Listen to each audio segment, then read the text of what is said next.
وہ بچپن ہی سے نڈر، بہادر اور بے باک تھا۔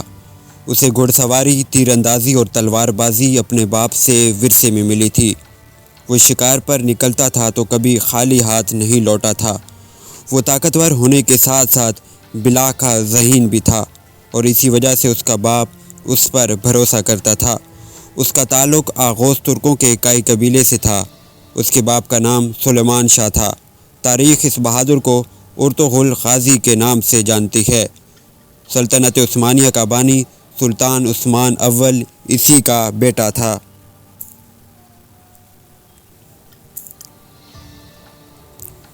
ارطغرل 1190 میں موجودہ ترکی کے صوبے بروسا میں پیدا ہوا۔ جب منگولوں نے چنگیز خان کی قیادت میں ترکمانستان پر حملہ کیا تو بہت سے قبیلوں نے ہجرت کی اور ایشیائے کوچک کی جانب روانہ ہوئے۔ انہی قبیلوں میں کئی قبیلہ بھی تھا جو خراساں سے نکل کر مختلف ملکوں سے ہوتا ہوا شام کی طرف جا رہا تھا۔ کئی قبیلے نے شام کے قریب ایک علاقے میں پڑاؤ ڈالا تھا، لیکن یہ علاقہ سردیوں کے موسم کے لیے سازگار نہیں تھا۔ اس لیے ارطغرل کا باپ سلیمان شاہ چاہتا تھا کہ جلد از جلد کسی بہتر مقام کی جانب ہجرت کی جائے۔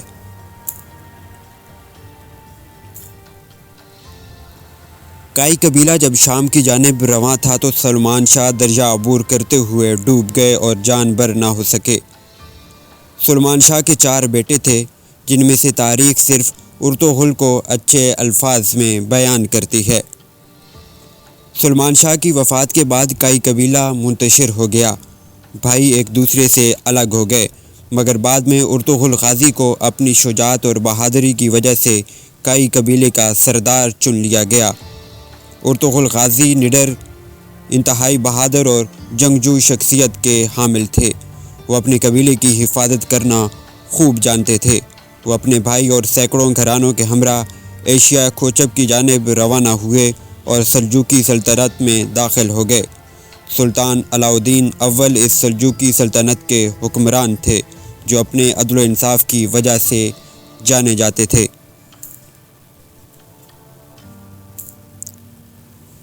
ارطغرل جب اپنے قبیلے کے ہمراہ پناہ کی غرض سے آگے بڑھ رہے تھے تو راستے میں انقرہ کے قریب 2 فوجیں مصروف جنگ دکھائی دیں، جن میں سے ایک کافی کمزور تھی، تو آپ نے اس کمزور فوج کا ساتھ دینا پسند کیا اور اپنے لشکر کے ہمراہ اس دوسری فوج جو کہ غالباً صلیبی تھی، ان پر حملہ کر دیا اور شکست دوچار کیا۔ ارطغرل غازی کو جب معلوم ہوا کہ جس فوج کا انہوں نے ساتھ دیا وہ سلطان علاؤالدین کی فوج تھی، تو سلطان نے ارطغرل کی بہادری سے خوش ہو کر آپ کے قبیلے کو انقرہ کے قریب ایک پہاڑی علاقے سے نوازا اور اجازت دی کہ آپ چاہیں تو پاس کے علاقے فتح کر کے اپنی سلطنت کو وسیع کر لیں۔ کچھ ہی عرصہ میں ارطغرل غازی نے اپنی شجاعت اور بہادری کا سکہ بٹھا دیا، اور کچھ عرصہ بعد ارطغرل غازی کو سلطان کی جانب سے ایک اور شہر بھی دے دیا گیا۔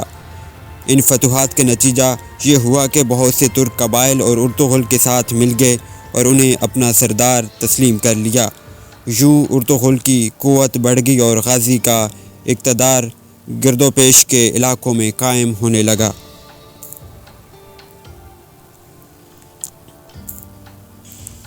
سلطان علاؤالدین کے لیے ایک جہانگیردار کا اس طرح قوت و اقتدار حاصل کر لینا تشویش کا باعث ہوتا، لیکن ایشیائے کوچب میں دولت سلجوقی اندرونی اختلاف اور امراء کی بغاوتوں کے سبب زوال کے آخری مراحل میں تھی اور حکومت کا دائرہ بہت محدود رہ گیا تھا۔ ایک طرف تاتاری علاقوں میں قابض آ چکے تھے تو دوسری جانب صلیبیوں نے اپنے چھینے ہوئے کئی صوبے واپس حاصل کر لیے تھے۔ رہی سہی کثر سلجوقی سرداروں نے خود مختار حکومتیں قائم کر کے پوری کر دی۔ سرحدی علاقوں میں عموماً جنگ کا سلسلہ جاری رہتا تھا۔ ایسی صورت میں ارطغرل غازی جیسے دلیر سردار اور نائب کی فتوحات سے علاؤالدین کو بجائے تشویش کے اطمینان محسوس ہوا، اور اس نے ارطغرل غازی کو مزید انعامات سے نوازا۔ چنانچہ جب بروسا کے قریب ایک جنگ میں ارطغرل غازی نے سلطان علاؤالدین کے نائب کی حیثیت سے منگولوں اور صلیبیوں کی متحدہ فوج کو شکست دی، تو اس کے صلہ میں سلطان نے اس شہر کو بھی ارطغرل کی جاگیر میں دے دیا اور ارطغرل غازی کو ہر اول دستے کا سپہ سالار مقرر کر دیا گیا۔ اس وسیع علاقے میں متعدد چراگاہیں اور زرعی زمینوں کے علاوہ کئی قبیلے بھی موجود تھے، لیکن اس کے اکثر حصوں پر خود سرداروں کا قبضہ تھا اور اس جاگیر پر اپنا تسلط قائم کرنے کے لیے ارطغرل غازی اور ان کے بعد ان کے بیٹے عثمان غازی کو مدتوں جنگ کرنا پڑی۔ ارطغرل غازی کی زوجہ حلیمہ خاتون سلجوقی شہزادے غیاث الدین مسعود ثانی کی بیٹی تھی۔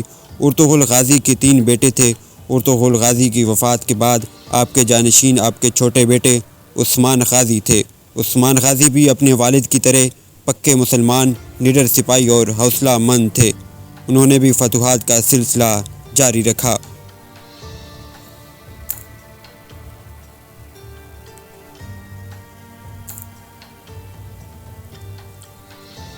ارطغرل غازی کو سغوت میں دفن کیا گیا۔ آپ کے بیٹے عثمان غازی نے وہاں ایک مسجد بھی تعمیر کروائی۔ ارطغرل غازی کا موجودہ مقبرہ سلطان عبدالحمید ثانی کے دور میں دوبارہ تعمیر کیا گیا اور بعد میں ترکمانستان کے شہر اشک آباد میں ارطغرل غازی مسجد بھی تعمیر کی گئی۔